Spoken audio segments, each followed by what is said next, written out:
আছেন সবাইকে অসংখ্য ধন্যবাদ জানিয়ে শুরু করছে আমাদের আজকের ভিডিও। আর এই মুহূর্তে আমাদের সঙ্গে আছে একজন আপু। আপুর নাম কি?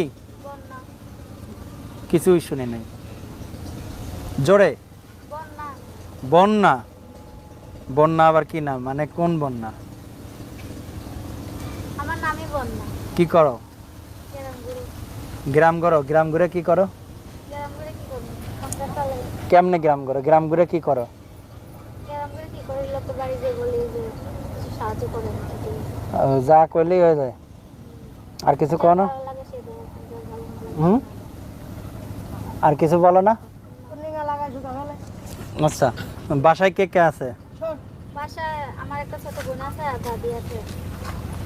কয় ভাই বোন? এক ভাই এক বোন। বাবা কি করে? বাবা মা নাই তো। হুম, বাবা মা নাই। বাবা মা নাই।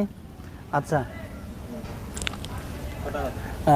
বাবা বাবা মা কেউ নাই? থাকো কার কাছে? দাদির কাছে থাকি, ছোট থেকে বাবা মা মরে গেছে। দাদির কাছে থাকো।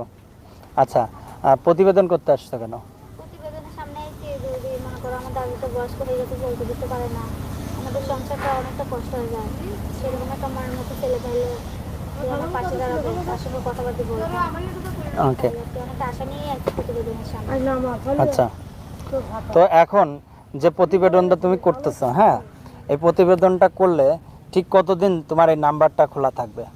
কতদিন খোলা থাকবো? যদি মনের মতো একজনকে পাই তার সঙ্গে কথা বলবো, সিম বন্ধ থাকবো। আমি 10-12টা ছেলের সঙ্গে কথা বলতে চাই না। যে কোনো একজনকে চাই যে আমার খান পরে না দায়িত্ব নেবো, সারাদিন আমার পাশে থাকবো, আমাকে আশা ভরসা না দিব, সারাদিনের জন্য থাকতে চাবো, আমি তার সঙ্গে কথা বলবো। কারণ অনেকের সঙ্গে কথা বলতে লাভ নেই, যে কোনো একজনের সঙ্গে কথা বলতে চাই। সে মানুষটা কেমন হতে হবে? সেই মানুষটা কিরকম, বয়স্ক হোক কিংবা কালো হোক, তার তো কিছু যায় আসে না। বয়স কেমন হতে হবে? যে আমাকে দিন ডাল ভাত খাওয়াতে পারবে। তার বয়স